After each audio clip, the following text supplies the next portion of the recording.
Can we talk about this? What did he say? We were the better team for 3 hours. The mighty Alan Shearer always telling me, it's about the goals change game. So go on, the floor is yours, Alan. I have no defence, Micah, very much like Newcastle. It pissed me off, Real Madrid. They get Man City all the time and always beat us. 4 times out of 5. Honest to God.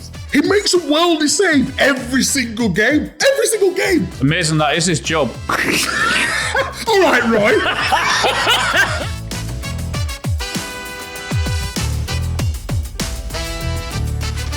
Hello and welcome to The Rest is Football with Micah Richards, Alan Shearer and me, Gary Lineker, recording this on Thursday after the week's Champions League fixtures, in which only 2 out of the 6 English clubs that were in the last 16 have made it through to the quarterfinals. Alan, you were working on Tuesday, did the City-Real Madrid game. Mike, you're doing your customary 2 nights for CBS. And I must say, Mike, I saw a clip this morning that moved me.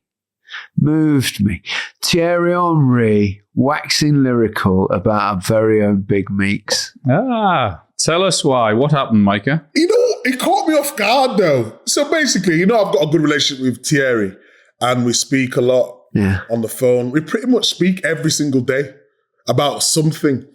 And obviously my dad's not been well, my brother's not been well, it's been difficult and all that sort of thing. But that's not the point he was trying to make. The point is, Kasper Schmeichel was on for a few days and he had to, he's going through a bad injury at the moment. He's going to be out for about a year or something like that.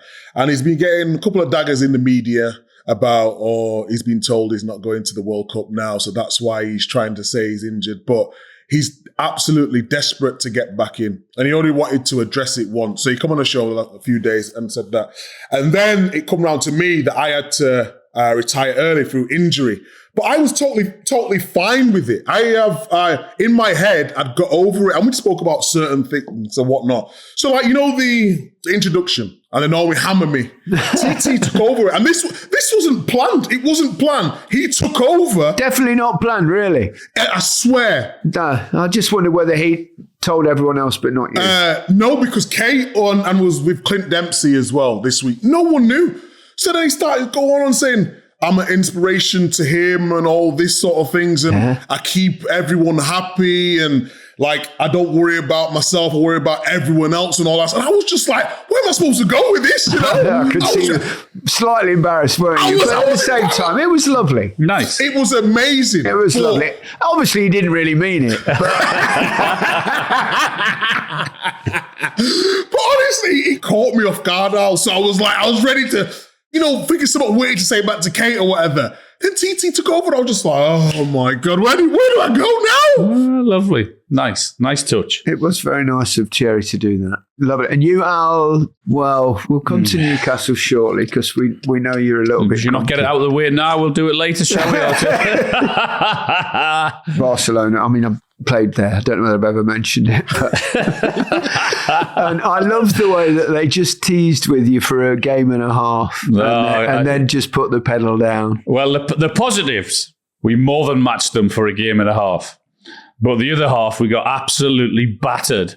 Hansi Flick did a brilliant job at halftime in terms of, because Newcastle went going for man, and he just sort of got the forwards to drop a little bit deeper. Centre halves went with the forwards, which then created the space in behind.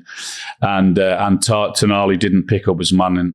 And once that 4th goal went in early in the second half, done. That was it, done. It was just, it was watching, it was like that, thinking, oh my God, this is getting embarrassing. And it was in the end. I mean, talking about forwards of Rafinha and Lewandowski and Yamal, and it's like, oh goodness me, you can't defend like that in any game of football, let alone in the Nou Camp in Barcelona. Yeah, they've got some talent. We'll go into that in more depth, but I just wanted to get a sort of more general point. Chelsea, City and Newcastle conceded a combined 21 goals over the 2 legs. I wonder, this is after 6 teams got through to the knockout stages. And I look at it and I see how the rest of Europe is. Germany have a break, Spain have a little break, Italy have they all do this. And then we carry on. We have that mad Christmas spell, FA Cup, midweek league fixtures in that, and obviously the physicality of our game and amount of yardage that's covered by the players is far greater. We also have a Premier League that doesn't really protect its teams prior to Champions League weeks, which I've always thought was so odd, because I think it's good for the Premier League if the English teams do well in the Champions League. So what I'm talking about there is invariably some of our teams, and it was the same this weekend, would play on Sunday. Now that doesn't happen in Europe by and large, unless there's an exception. I think Barcelona did play on Sunday this time for a specific reason. But you could not find one other side from all the Europe teams that played on Sunday. So I wonder whether this round in particular is the one, after all that, where I think a lot of our players, we looked a little bit off it, a little bit jaded by comparison. Yeah, okay, I wouldn't argue that. And I also think the standard of the Premier League, as we've said this year, is not anywhere near what it has been in previous years. There's probably only Arsenal that have been anywhere near consistent. Everyone else has been down on what they normally see. But you're never going to get any sympathy for that, because the Premier League have got more money than anyone else. They've got bigger. They can spend bigger than anyone else. They can have bigger squads than anyone else. So they're never going to get any sympathy from Europe about that. I'm not asking for any sympathy. I'm just making a point, really. Yeah, I get that.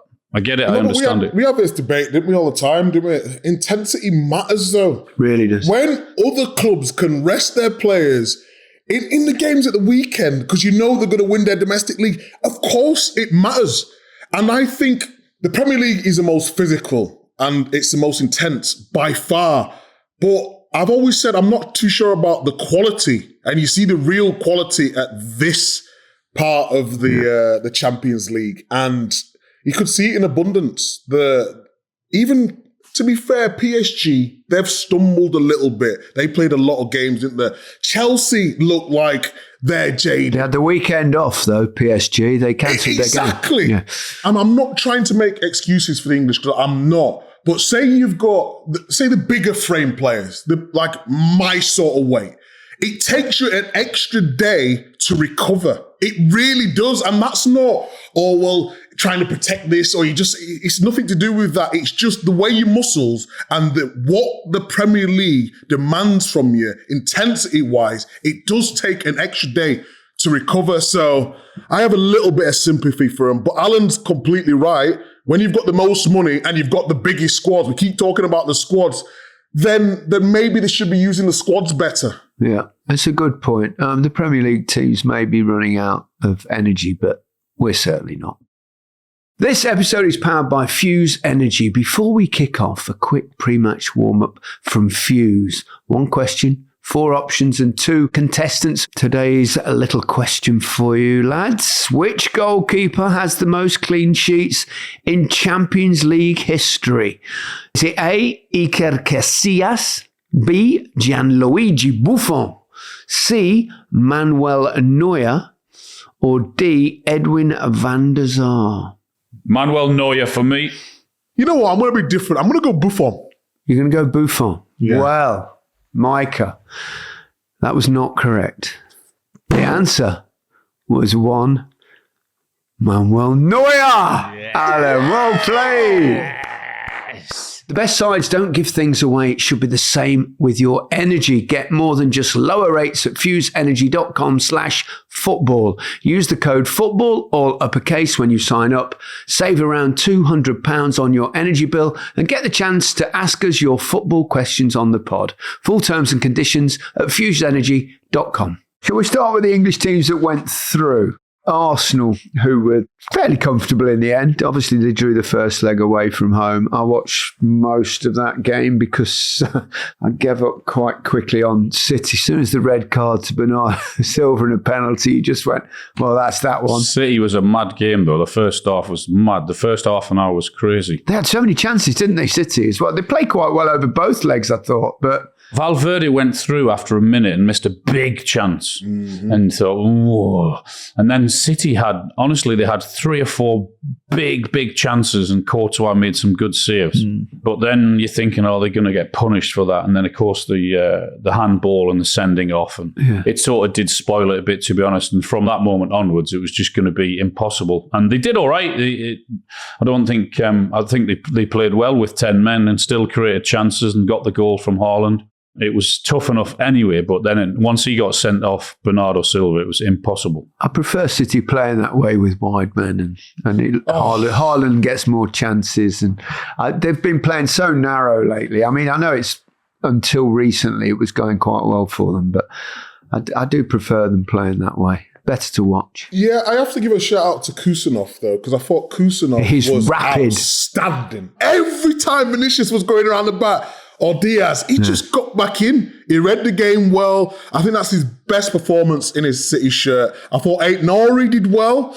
I take your point about Doku. Get the ball to Doku early doors up against Trent. Get him going, because Trent is one of those players who he knows he wants to go forward, and every time Man City got the ball out to him wide, it would create some danger. I take your point about the narrow, the whole thing. We talked about it on a couple of pods, haven't we, where him and Semenyo, Haaland up top, not really working.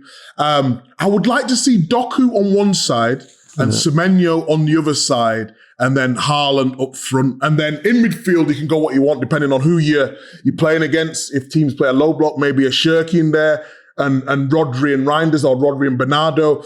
But I actually thought City played really well. Do you think Pep will listen to this pod and go, actually, Micah, I think I'm definitely going to do that from here on in? Still given far too many opportunities up them. I know they're playing against good players, but they're still given far too many opportunities up in terms of defensively.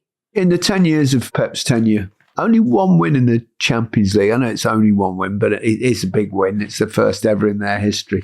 But, they're a different kind of club now than they were in the time before this particular era. So you should have won more than that, shouldn't they? Really? I guess he'll think so. But I said this the other night, is that when you look at the demands of Barcelona and Real Madrid and all of these huge clubs who are also going for that trophy, and with the experience of those clubs, because of that, they're miles ahead of Man City. It'll disappoint Pep that he's only won it once because of his very high standards, but you're going in against the very, very best who have been around for so many years, particularly in that competition, and they want to win it as well, obviously. It's a tough one to win. Just a bit. Yeah, I would agree. I think he'd be disappointed in himself. I always go back to the final when Havertz scored 1-0. I think he'd be kicking himself at that one because Man City were the better team by far on the day. Havertz breaks forward, he scores a goal. On the day, anyone can win the Champions League. I think what's been more inspirational is winning 6 Premier Leagues. When he come over here and everyone said he can't play that type of way. And people always ask me, what would you rather win, the Premier League or the Champions League?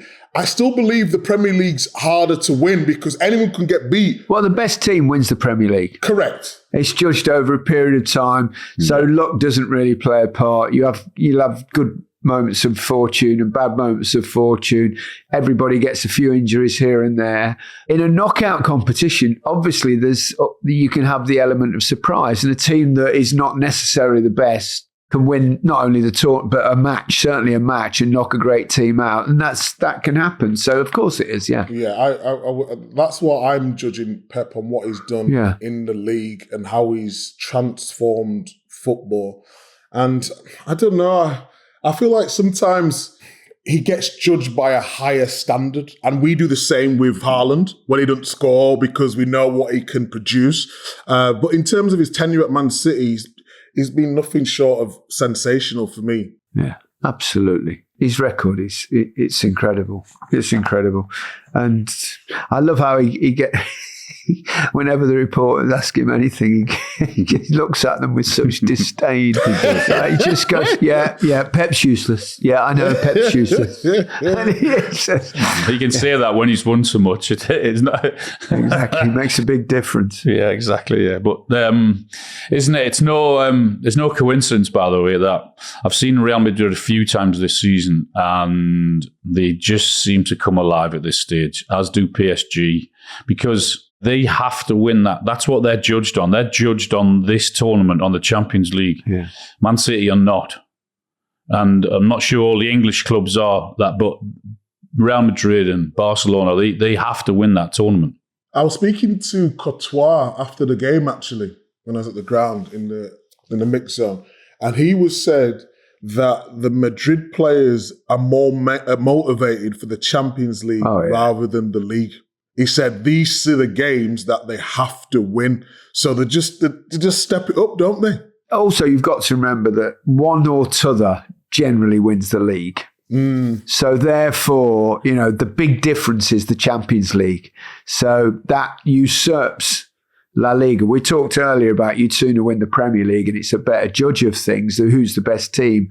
Whereas in Spain, that's not, obviously they still desperately want to win La Liga, but the Champions League is the one that's different. So there's no question for me this season, both teams would give up La Liga to win the Champions League. Yeah. Even though obviously in football it doesn't work like that. But it is of primary importance, particularly to Real Madrid, it seems. Probably mainly because they've won it so often and they think it's their trophy. Well, if they're going to do it this year, they have to do it the hard way, playing City home and away and beating them and Bayern Munich next as well. So, I don't think this is the best Real Madrid team either. I mean, they've still had lots of success in this competition. But I would agree with that. But I looked at them the other night when Mbappe coming back from injury. They've got Bellingham to come back from injury, and you just think they've got a lot of players injured at the minute. Yeah. So I don't know. It's their competition, isn't it? It pisses me off, Real Madrid. They get Man City all the time and always beat us. 4 times out of 5. Yeah. Honest to God.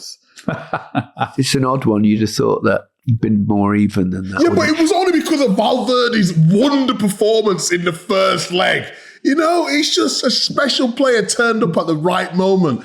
And then it was always going to be tough to overturn that, wasn't it? And the red card that was it, wasn't it? It was like, oh God, the end of the game. Yeah. Watching the first bit, I thought, City have got chances. This should probably have stuck one away. They only need one to get really in it. Yeah. Then it was like, oh, that's it then. Penalty in 10 men. No one disagreed with it, did they? They had to send them off, didn't they? I think that under the laws, yeah. I mean, he did shove his arm out a little bit, didn't he? Yeah, he did. Yeah. He should have left it. I'm not sure. Do you think it would have gone in? I think so, probably. Yeah. It's still better off actually being 4 down than with 11 men. I think. I don't know, but it's instinctive, isn't it? You just go, oh. And it's that little lean across. But it was unfortunate. Who's the most impressive performance, the English clubs? Do you think Liverpool bouncing back? I mean, Galatasaray I thought were awful. They didn't offer anything in that game. But at the same time, take nothing away from Liverpool. It was a much better overall performance. I think in terms of energy and attitude and all of those things, I know Anfield was rocking and it's different again on Champions League nights there. But I thought for all of those things that I've said, it was much better from Liverpool. Now, whether it was all of that and a bit of Galatasaray being really poor away from home as well, because they were, weren't they? I mean, they were pretty weak opposition away from home. I think it was Stevie Gerrard said it after the game. He said it, well, where's that energy and all of that in the league games? Where was that at the weekend against Tottenham? So they've got to come back and go again, Liverpool. On Liverpool, I don't know how much that's taught us, though, because Galatasaray are not great. They were poor yesterday. They had and obviously Osimhen was struggling. He wasn't fit, was he, up top? They're not all right, but I was buzzing for Slot because it just quiet down the noise a little bit. Yeah. I really like Slot as a manager. Obviously, he's won the league and he's had to deal with a lot of heat recently. Yeah. And he's been trying to tweak things and not quite getting it right.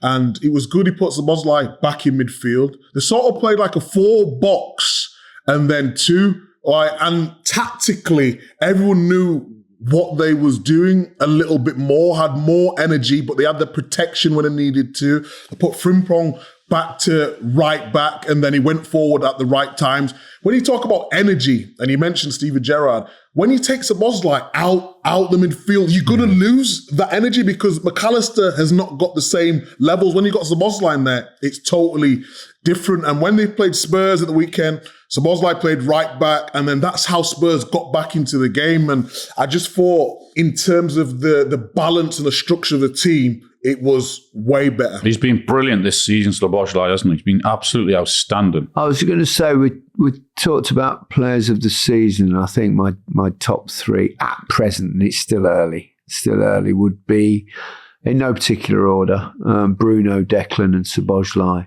I would say. I mean, I never include defenders on this, Micah. You know what? But Gabriel, I would possibly put in there as well. But Raya's been no, come on.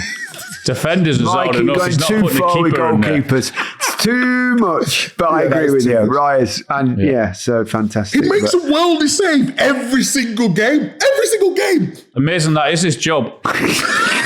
All right, Roy. I was just going to say, he's turned into Roy Keane. No, but come on. Some of the saves that he makes, they're not normal. He's incredibly athletic, isn't he? What agile. Goalkeepers. Yeah, proper agile. Yeah, anyone else player of the year, top 5, 6? As soon as you got throwing goalkeepers in, it's not been a great season.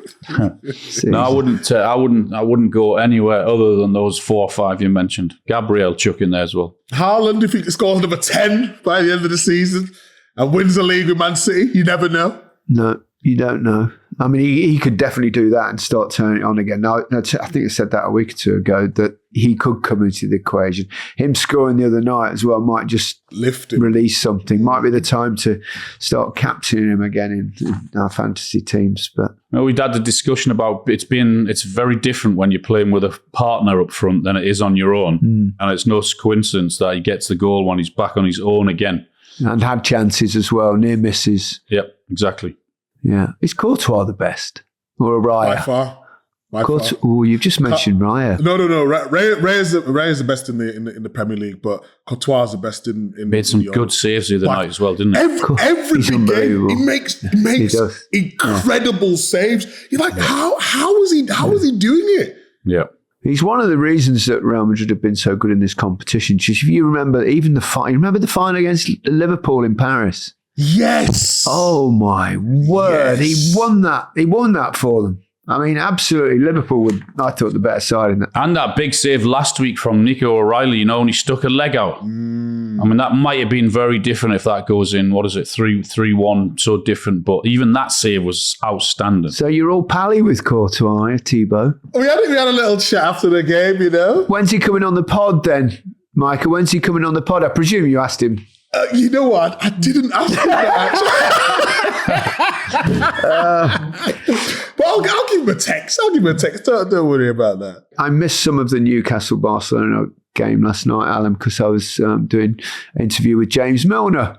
I hope you missed the second half. It was the second half I missed, yes, unfortunately. I would have enjoyed that. So, I was interviewing James Milner for the podcast coming on. Later today, I'm going to be interviewing John Terry. Oh, wow, brilliant. On Monday, I'm doing Jamie Vardy. So at least one of us is doing a bit of graphics. Love it, guys. Love it. How nice is James Milner? What a lovely guy, A lovely guy. And... he was really good. And you both played with him, of course, of which I asked him about. So that was... So when's that coming out? Next Friday. Not this Friday coming, the following Friday. So, he was great, James. He was here for quite a long time. Oh, he come to your house? Did you do a bit of cooking? Well, I was cooking anyway, but not because of that. I was cooking because it was football and footy. Sorry, honey. Food and football. Food and footy. What the fuck am I on? Yeah, what the fuck? All the F's. That came out weird, didn't it? Football and footy. I say, oh dear. You know so what? Can you give us a little sneak peek about what was it about? What, obviously, I know what it was about, but did you go into any... I don't know whether you know. He says he's messaged you quite frequently about something about Thierry Henry's shirt. Yeah. But save that for I'll get your reaction to his side of events after it goes out, Micah. No problem at all. But I must say he loved you both. He had a lot of love for both of you. Feelings mutual. He said how lazy Al was pre-season training and all that. He said, yeah. So, you both got a little bit of stick, but a lot of love. Nice. A lot of love. Not quite as much love as Thierry gave you, Micah. But it did remind me of it. Let's take a break there because I've no idea where we are. This episode is brought to you by Microsoft 365 Copilot. Guys, where would we be without our teammates? Who's your favourite teammate? Mine would have to be Teddy Sheringham, guys, with England. It's just one of those partnerships that worked, that clicked. For you, Micah, Pablo Zabaleta by any chance? How did I know you was going to say that? I would have to pick Joe Hart just on the pitch. If I made a mistake, I just knew he had my back. I'm sure you kept him very busy, Micah. I would probably go...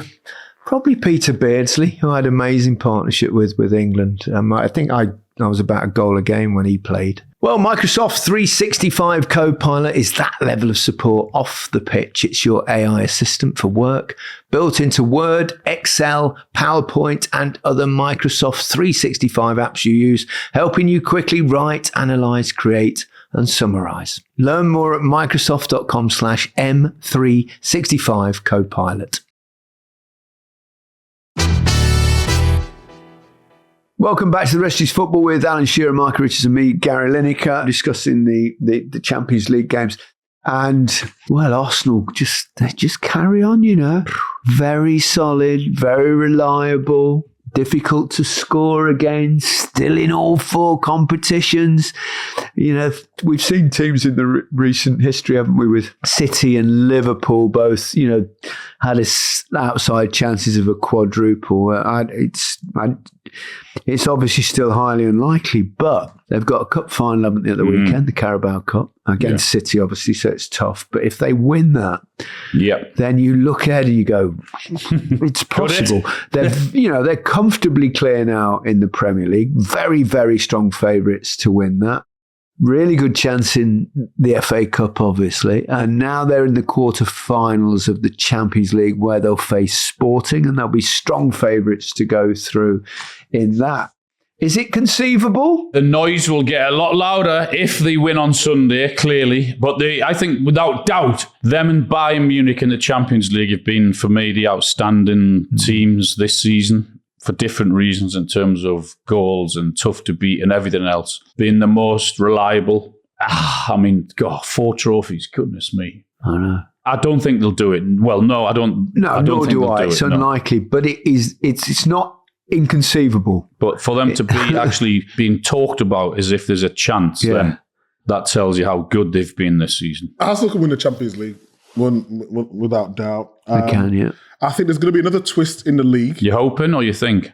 No, I think there will be because I think Arsenal have got a lot of games and obviously they've got extra games with the Champions League. I think a lot's going to rest on the cup final this weekend and that could go anyway. I think from Man City point of view, it'll take a lot of confidence from Real Madrid. With 10 men to play like that, I thought was outstanding. But it's just whether Arsenal think, okay, let's go for the Champions League. Let's concentrate on the league because I think they can win both of them. And do you think you can do that, Micah? Do you think you can have a conversation before the Carabao Cup final and go, right, let's just focus? It doesn't really work like that, does it? This is a cup final. You're going to go all out to win it because the momentum and the impact that victory would have. I mean, it also takes a little bit of the heat off because they've not won 5 years since they won anything? So it takes the heat off. And then if you go into it and think, well, we'll play a second string a little bit and we'll focus, make sure we win the league. And then you don't win that game. And then all of a sudden, momentum lose it a bit. I don't know. You make some valid points and you're totally right. Arsenal are not going to approach the game and thinking, well, we'll play a second string team. Not at all. But Arsenal might not be in this. You know, when you look at the league, in the Premier League, Man City being off. We talked about Chelsea. We talked about Liverpool.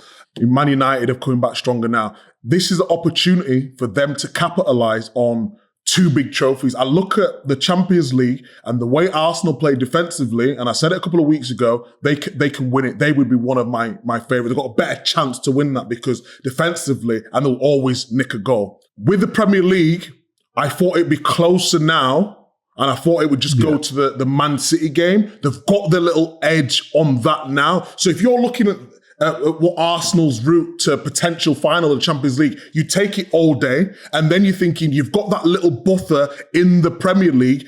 I'd be looking at the League Cup thinking, yes, it's a trophy. We all want a trophy, but it's not the biggest of the trophies. So if they were to lose that, I wouldn't be losing sleep over it because they're in a perfect position now to win two humongous trophies. Likely semi-final, isn't it? I would think Barcelona versus Arsenal. You'd think that game, Arsenal would beat Barcelona.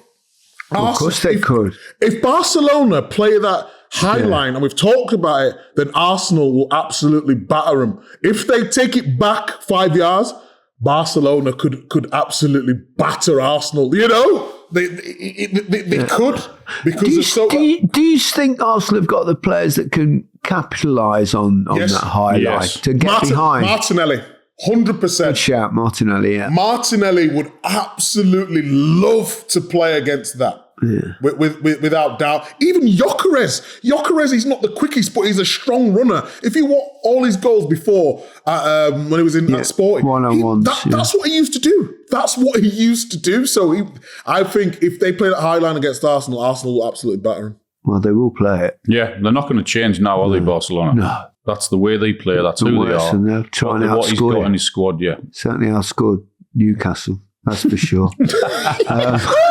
Can we talk about this? Because he was giving it. What did he say? We were the better team for 3 halves. This guy, the mighty Alan Shearer, always telling me, well, it's not about it's about the goals change game. So go on, since there were so many goals in this game, the floor is yours, Alan. I have no defence, Micah. Very much like Newcastle. Oh, God, defensively, Newcastle were hopeless. I mean, that's been their season. That summed their season up last. I mean, they go to Chelsea and we play Barcelona at home, and I didn't expect us to go there and win. I didn't expect that to happen to us. I mean, it was just terrible at the back. So many errors. Even the set piece they scored from was like, come on, you can't concede goals like that. So it was really, really disappointing. As good as the first game was at home, as good as parts of the first half were when Newcastle put them under pressure, but you can't expect to win any game of football defending like that, let alone against some world-class players. Newcastle could take heart from that, though. Until they started making the silly errors, I thought that was really good. I thought that was outstanding, in fact. And Alanga to get a couple of goals, obviously been struggling in the Premier League, come to the Champions League, that'll do him the world of good with his confidence. But I was watching Newcastle thinking, yes, I like what I'm seeing here. There was aggressive, there was pace in the team. They knew exactly what they were. Tactically, they got it spot on up until the mistakes. And if you go to Barcelona, you make mistakes, you get punished. But I come away thinking, fair play, Newcastle. You know, you give it a right good go. I think all will be forgotten on Sunday afternoon if they beat Sunderland. I'm going to that game, Alan. You are, yes. Yeah, I've never been to, what do they call it? Time-Wear Derby? Yeah. Is that what they call it? Yeah. Thought so. I've announced it about 400 times over my years. So, yeah, looking forward to that. Going to have a little foodie trip up in the northeast and taking a coming to see a great atmosphere at St James's Park. I love it, guys. Yeah, I'm looking forward to it. I'm sorry you're not going to be there with. No, I'm doing PLP. Yeah, I'm doing Match of the Day Saturday, and I'm doing PLP on Sunday for that game. Yeah, double bubble, double header, double bubble. Yeah. Hey, guess who I'm working with on Sunday? Who? Ian, right. Yes. Are you doing the cup final? Doing the cup final with Righty and Jamie Redknapp. Ah, brilliant. Oh, nice. Love it. Like, give the great man a hug from me, please. Yeah, he might have sobered up from last weekend. He was at your bash, wasn't he? Yeah, he was. Did you beat him at golf, Al? No, he was my partner, so we won the golf. Me and you beat the young boys. Yeah, so yeah, well done. It's always good to get a victory. Elsewhere, PSG coming into a bit of form. Bayern Munich looked really strong. We saw Chelsea go out. What do we think of Chelsea? I mean, it's just quite a battering they got, didn't they? Since I said Chelsea were cooking, mate, they've gone backwards. I was going to say, you were going, listen, the Oracle's speaking here, and since then, I was going to raise that point, Micah, but you got in ahead of me. No, but trust me, stick with it. I can see it. They stick with him, won't they? Because it's too early. You never know with Chelsea. That's the thing. You don't know what they're thinking. And because with some strange little things, and perhaps a little bit of inexperience in the sense you've got the huddle thing in the halfway line, which he says is nothing to him.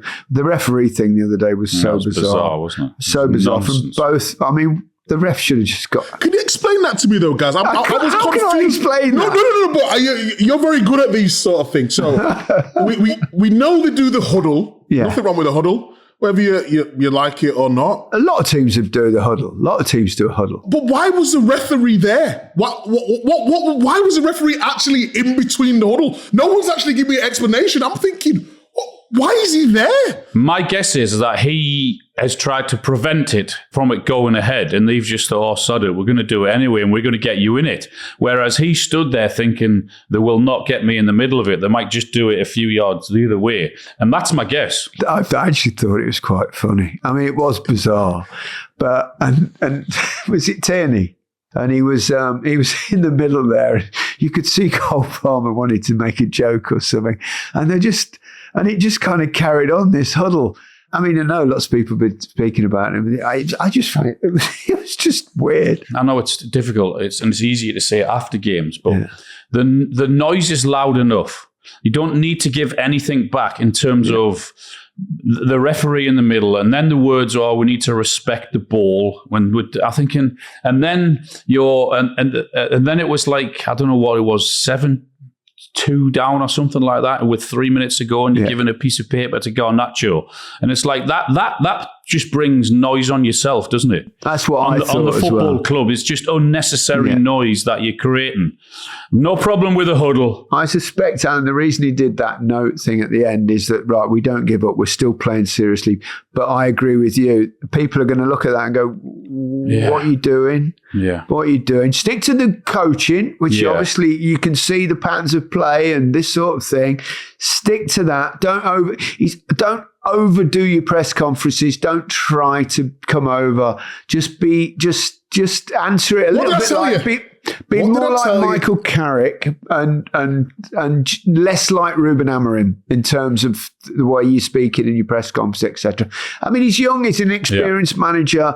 It looks like he's obviously, in terms of coaching, really, you've seen it, Micah, and he's got a talent. There's no question about that. But sometimes help yourself just a little bit. You bring bit of self-awareness. Bit of self-awareness. But what did I tell you? I remember when we first did the pod, and I said he's being naive with the media. He's speaking too much. And I said that from a protection point of thing, because they're going to hang on absolutely every word. Yeah. And now, look, now that you have a few bad results, now everything becomes even bigger. And that was the worry. You can tell he's got it. Coaching wise, definitely. He's not helped by having to bring players off after 60 minutes all the time to protect them and all that sort of stuff with the sports science. That's not helping the situation. However, I just think he needs to understand that the media are not there to help you, They're not. They're looking for an angle. They're looking for a story, and that's their job. And rightly so, because that's what everyone's got their opinion on football, and he's just giving them a little bit too much at the moment. Defeat 2 for Spurs, but at least a win for Spurs, I should say, really. Second leg to beat Atletico. Little bit of green shoots of possible something. A few of the players coming back from injury, so I'm a little bit more hopeful that Spurs will stay up than I was last week. But big game against Forest coming up as well. I think a word on Bayern Munich, they've been really good in this competition. Did you see Harry Kane's second goal? I know his first was a penalty. It's Brilliant finish, yeah. The second goal, wow, the foot, I was like, blimey. Footwork, yeah. Quick, wasn't it? And he pings it into the top corner. What a goal. What a player. Magnificent. What a player. They'll take some stopping Bayern Munich in this. Don't know yet, though, guys. And PSG are coming into form as well, though, aren't they? Like they did last season. So it could be, that's a semi-final. Did you watch them in the Bundesliga a couple of weeks ago against Dortmund? And it wasn't great. They'll outscore everyone, like PSG and all that sort of thing, like Barcelona. Defensively, I'm not 100% sure yet. They play Real Madrid next as well, don't they? Real Madrid, what a game that is. Yeah, what a game. PSG. I'm like you, Micah. I think they're so strong in most positions, but I still have doubts defensively. Yeah. Correct. Yeah. Who's going to get to the semis then before we go? PSG play Liverpool. Who's winning that one? I think it's tight. I think at the under current form, I don't know. First leg will be PSG are at home first, so they have to go back to Liverpool and Anfield. Same as last year, wasn't same it? as last year, though. That was extraordinary, wasn't it? And Donnarumma was unbelievable, wasn't he? And kept them away. So, Liverpool have been a bit hit and miss this season, though. So, who's your four to get through then? That's what I'm asking. So, I'd probably just edge with PSG at the moment because they seem to be doing what they did last year. I would have Bayern Munich to edge Real Madrid, which is probably stupid. I think that's really tough to call. Atletico Madrid, Barca. Atletico beat Barca over 2 legs in the Copa del Rey, but they won the first leg 4-0. Barca won the second leg 3-0. Yeah. So I suspect in this competition, though, where I think Barcelona should edge that, and then you have to go Arsenal ahead of Sporting Lisbon. So you'd have semi-final of Barcelona-Arsenal. Yeah, my four would be... Your four, Al? My four would be Real Madrid, PSG, Arsenal, and Barca. Yeah. What about you, Micah? Come on. I'm just looking at that second leg at Anfield. I know Liverpool have not been great. That's the only... I think it's a 50-50 game. Yeah, maybe tough, 55 to PSG just because they're coming to a bit of form. So I'd probably just edge. If you ask me right now, I'd go PSG. But the second leg at Anfield is going to be tasty. Real Madrid or Bayern Munich. That's every time I go against Real Madrid, they go through. So I'm going Real Madrid. Obviously, Arsenal. I just think there's something about Vincent Kompany's baggy trousers that... have you seen them? I've seen them. How big does he want them? Protect him, actually. I mean, what a season he's having on and off the pitch. I mean, he was never a fashionista. I know that much. Well, he can carry it off, I think. I don't know. He can do what he wants when he's winning leagues in Germany, mate. Yeah. Oh my God. For Amazon, we're doing Sporting Arsenal on the Tuesday. Oh, yeah. And then the following Tuesday, we're doing that Liverpool PSG game at Anfield. That could be set up. What you don't want there is it to be 4-0 on the first. Although it could be a Barca night. Well, that's true. 3-0 behind. Yeah. So it's going to be exciting. Once it gets to the quarterfinal stage, the Champions League, there's nothing quite like it. Obviously, it was a shame that Bodo Glimt capitulated a bit against Sporting Lisbon. Not so good away from home as at home, but they gave us a little bit of something this season. Before we go, have you seen the AFCON who turned over the final result? A real shame, I think, for African football that something like that should happen. Bizarre, really, that they suddenly decided Morocco won 3-0. Because of the scenes that happened. Senegal are going to appeal, and you can understand that. I don't know. It's just after 8 weeks. Yeah, 8 weeks. Ridiculous. Do you know what? And do you know whose fault all this was? I mean, yes, the players shouldn't have responded like they did, and there was trouble in the crowd and all that. But what started this? A really, really, really bad VAR intervention. If they hadn't have got involved with that, they didn't need to. It was to overturn and give a penalty on field. None of this would have happened. So, why I'm not blaming VAR for the player's response. I'm blaming VAR for creating this situation that was a possibility. It was stupid. How could they not even see to overturn a decision of that nature at that stage of the game? It's when it's goalless in the very, very last minute, and give a penalty, which was, I don't think it was. It certainly was not clear error. Was absurd and stupid. And who paid? And all the players will pay the price. Senegal players thought they eventually won it. Yes, they shouldn't have gone off the pitch.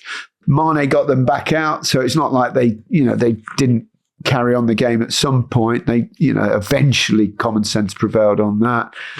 I don't know. It's such a shame. I don't think. No, bloody VAR.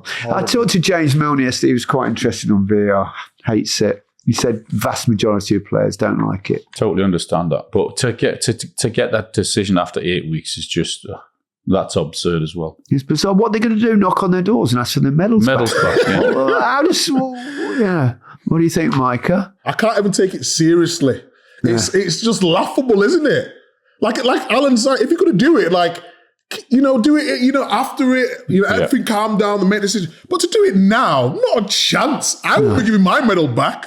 No. Not a chance. No. That stayed in my trophy cabinet. Both teams will be claiming they've won it, I think, forever. I mean, Senegal have won it. Come on. It's a shame for African football because they put on a really good tournament. The final was amazing. The stadium was great. We were there, and it was a joyous occasion, and it was spoiled by that. And it was all because of bloody VAR. Yeah, but then it goes bigger than that because then everyone's talking about, this could only happen in AFCON. Exactly.